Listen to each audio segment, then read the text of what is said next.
Knowledge by G.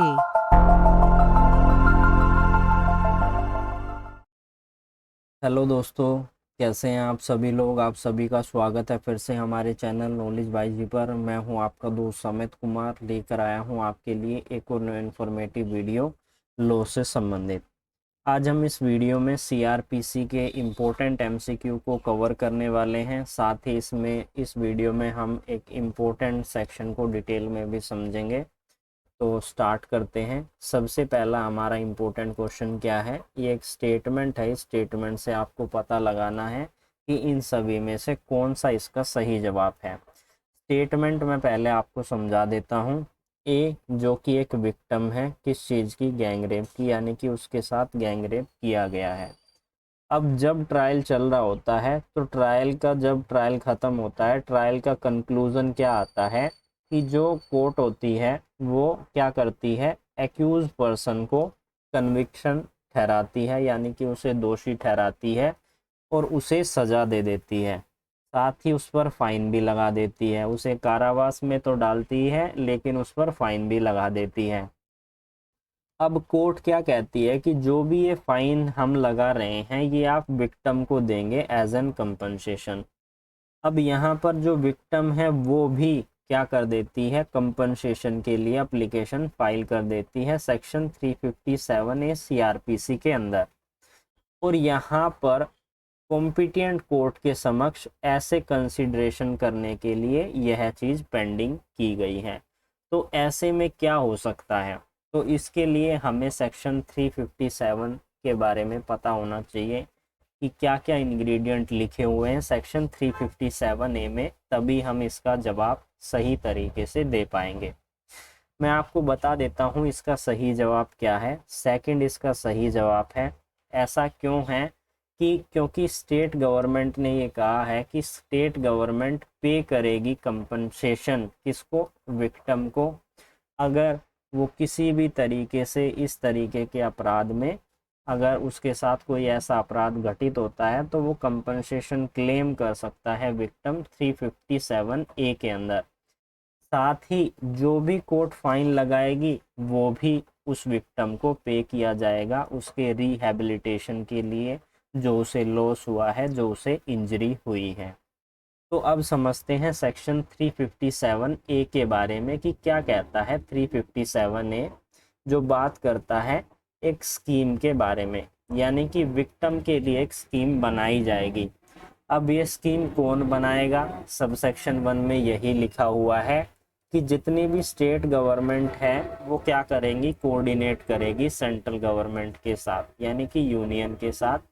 और अगर कोई भी इस तरीके का अपराध होता है रेप से संबंधित, और जो इससे प्रीवियस सेक्शन में मेंशन किए गए हैं उनके अनुसार, तो यहाँ पर स्टेट गवर्नमेंट कोऑर्डिनेट करेगी सेंट्रल गवर्नमेंट से और एक स्कीम प्रिपेयर करेगी। इस स्कीम का क्या पर्पस होगा, ताकि जो भी विक्टिम है उसको कंपनसेशन दिया जा सके और उसके जो डिपेंडेंट है, यानी कि जो उस पर निर्भर है, जिसको उसके कारण लॉस हुआ है, यानी कि कोई विक्टिम है जिसके साथ रेप कमिट किया है, वो जॉब कर रही है, उसी पर उसकी फैमिली निर्भर है, तो ऐसे में उनके डिपेंडेंट को भी और विक्टिम को भी क्या मिल सकता है, कंपनसेशन मिल सकता है, अगर उन्हें किसी भी तरीके का लॉस या इंजरी होता है उस क्राइम से। क्योंकि जब भी किसी भी विक्टिम के साथ इस तरीके के अपराध होते हैं तो उसे रिहैबिलिटेशन की ज़रूरत होती है। सब सेक्शन 2 क्या कहता है कि जब कभी भी इस तरीके की रिकमेंडेशन यानी कि सिफारिश की जाती है, बनाई जाती है, तो ऐसे में कोर्ट के द्वारा क्या कहा गया है कि एक अथॉरिटी जो है वो नियुक्त की जाएगी और वो विक्टिम को कंपनसेशन प्रोवाइड करेगी। क्या होगी वो, डिस्ट्रिक्ट लीगल सर्विस अथॉरिटी और स्टेट लीगल सर्विस अथॉरिटी, यानी कि इनका गठन किया जाएगा, जो कि इस तरीके के अगर कोई भी विक्टिम होता है तो उसे कंपनसेशन पे कर किया जा सके। क्वांटम ऑफ कंपनसेशन जो कि निर्धारित किया जाएगा सब सेक्शन 1 के अनुसार उसे अवॉर्ड किया जाएगा। सबसेक्शन 3 क्या कहता है कि अगर ट्रायल कोर्ट किसी भी कंक्लूजन पर पहुंचती है और यह सेटिस्फाई करती है कि जो ये अवार्ड दिया जा रहा है विक्टिम को, ये जो है पर्याप्त नहीं है उसके रिहैबिलिटेशन के लिए। और जहां पर कोई भी केस में एक्विटल या डिस्चार्ज हो जाता है एक्यूज का, तो वहां पर विक्टिम का रिहैबिलिटेशन जरूरी होता है। आपने किसी भी एक्यूज को तो बरी कर दिया, लेकिन जो उस महिला के साथ हुआ है उसके रिहैबिलिटेशन के लिए, तो उसके लिए तो उसे ज़रूरत होगी ना। तो इसीलिए यहाँ पर उसके रिहैबिलिटेशन के लिए और यहाँ पर कोर्ट जो है कंपनसेशन के लिए भी जो है सिफारिश कर सकती है, रिकमेंड कर सकती है विक्टिम को। बात करें इसके सबसेक्शन 4 के बारे में। सबसेक्शन 4 क्या कहता है कि जब हम यह आइडेंटिफाई नहीं कर पाते कि एक्चुअली में विक्टिम कौन है, और यह आइडेंटिफाई हो जाता है एक्चुअली में एक्यूज कौन है और विक्टिम आइडेंटिफाई हो जाता है, भले ही ट्रायल नहीं चलता, जो विक्टिम और उसके डिपेंडेंट है वो एप्लीकेशन फाइल कर सकते हैं। कहाँ पर? डिस्ट्रिक्ट लीगल सर्विस अथॉरिटी में कंपनसेशन अवार्ड करने के लिए। यानी कि ये वही कह रहा है कि अगर कोई भी जिसके साथ भी ऐसा ऑफेंस हुआ है, उसे ये नहीं पता है कि किसने मेरे साथ ऐसा ऑफेंस किया है, तब भी वो विक्टिम जो है दिल्ली लीगल सर्विस अथॉरिटी के पास अपनी एप्लीकेशन मूव करके कंपनसेशन क्लेम कर सकते हैं। सबसेक्शन 5 यह कहता है कि इस तरीके की अगर एप्लीकेशन मूव की गई है तो उसे 2 महीने के अंदर कंप्लीट कर दिया जाएगा, 2 महीने में उसकी जो है कंपनसेशन दे दिया जाएगा। सबसेक्शन 6 क्या कहता है कि स्टेट और legal service authority as the case में be alleviated the suffer of a victim, यानी कि विक्टिम को जो भी पीड़ा हो रही है उसको कम करने की कोशिश करते हैं दिल्ली लीगल सर्विस अथॉरिटी और स्टेट लीगल सर्विस अथॉरिटी। इसके लिए क्या करती हैं ये दोनों अथॉरिटी कि उन्हें इमीडिएट फ्री लीगल ट्रीटमेंट दिया, फ्री जो है मेडिकल ट्रीटमेंट दिया जाए, फ्री मेडिकल एड उन्हें प्रोवाइड किया जाए।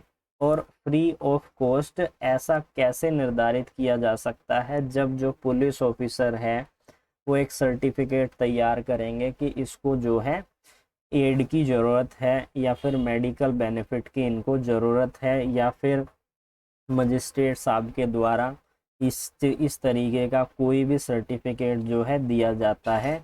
और साथ ही विक्टिम जो है इंटरिम रिलीफ भी ले सकती हैं ऐसी अथॉरिटी से। तो यह सब सेक्शन क्या कहता है कि विक्टिम को कंपनसेशन जो है मिलेगा, वो अप्लाई कर सकता है Delhi legal service authority, state legal service authority में, यही चीज़ ये कहता है। अब हम बात करते हैं हमारे सेकंड इम्पोर्टेंट एमसीक्यू के बारे में। क्या कहता है सेकंड इम्पोर्टेंट एमसीक्यू कि किसी भी पर्सन की स्टेटमेंट जो रिकॉर्ड की गई है मजिस्ट्रेट के द्वारा सेक्शन 164 5A CRPC के अंदर, तो ऐसी स्टेटमेंट जो है एग्जामिनेशन इन चीफ होगा जहां पर कोई भी पर्सन विक्टिम है किस केस के अंदर, इन सभी में से क्या किडनैपिंग का या मेंटल डिसेबिलिटी के लिए पनिशेबल है, ग्रीवियस हर्ट या फिजिकल डिसेबिलिटी के लिए, या फिर स्टॉकिंग या फिर टेम्पररी फिजिकल डिसेबिलिटी के लिए, या फिर वोयरिज्म के ऑफेंस के लिए। तो इसके लिए हमें सेक्शन 164 को पढ़ना होगा। अगर आपने ये सेक्शन पढ़ा है तो आपको इसका जवाब ज़रूर पता होगा।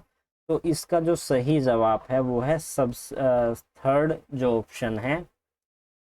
अब हम बात करते हैं हमारे अगले इम्पोर्टेंट एमसीक्यू के बारे में। वो क्या कहता है कि इन सभी में से कौन सा सेक्शन है सीआरपीसी का जिसमें यह बात की गई है कि किसी के साथ भी कोई सेक्सुअल ऑफेंस होता है तो उस सेक्सुअल ऑफेंस की जो विक्टिम है उसको ट्रीटमेंट के लिए फ्री ट्रीटमेंट दिया जाए।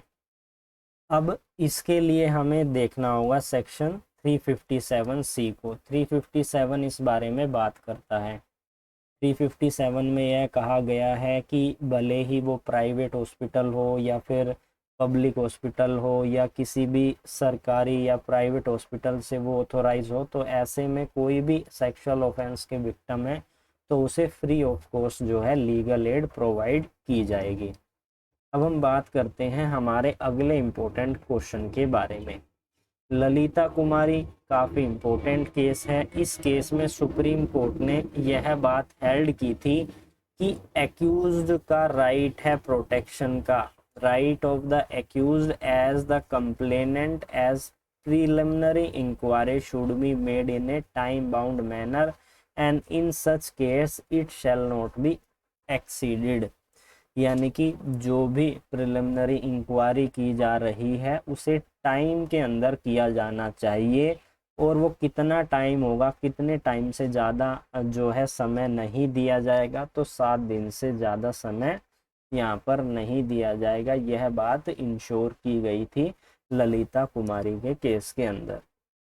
अब बात करते हैं हमारे नेक्स्ट इम्पोर्टेंट एमसीक्यू के बारे में। यह क्या कहता है कि accused is entitled to statutory bail, जिसे हम डिफॉल्ट बेल भी कहते हैं, कि अगर पुलिस ऑफिसर लेट होते हैं चार्जशीट को फाइल करने में, तो कितने समय सीमा निर्धारित की गई है। अगर कोई भी ऑफेंस जिसके लिए उसे दोषी ठहराया गया है उसके लिए उसे 5 साल तक की सज़ा दी गई है, या उस ऑफेंस की सज़ा 5 साल है।